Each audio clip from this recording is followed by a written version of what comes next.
होगा, मेट्रो तुमको देना होगा। अब कुछ नारा रजिस्ट्री के ऊपर अब लटकाना नहीं चलेगा,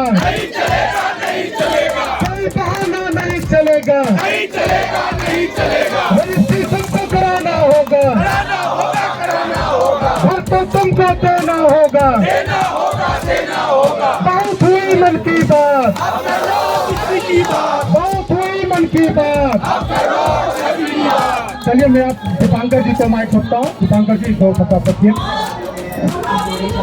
धन्यवाद अभिषेक जी।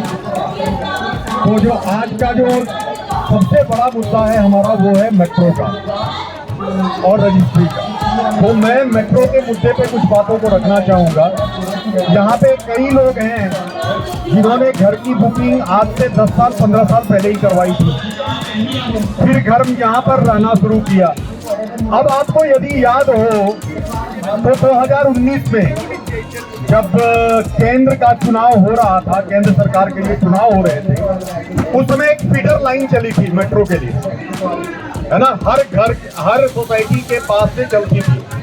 और जिस दिन वोटिंग खत्म हुआ उसके अगले हफ्ते वो बस सर्विस भी खत्म हो गई।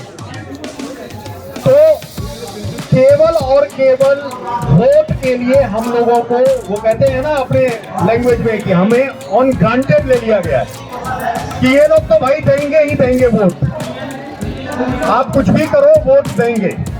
तो हमें सबसे पहले ये सोचना होगा कि हमारी आवाज जो है सरकार तक पहुंचे और सरकार को यह भी बताएं कि अब वो नहीं होगा जो 2014 में हुआ, 2019 में हुआ। अब वो 2024 में नहीं होगा। मेट्रो तो वोट लो, मेट्रो नहीं तो वोट नहीं। ये बिल्कुल हमें अपने आवाज को बुलंद करके चलना होगा। हमारी रिश्तेदारी जो है ना, हम लोगों की आपस में रिश्तेदारी है।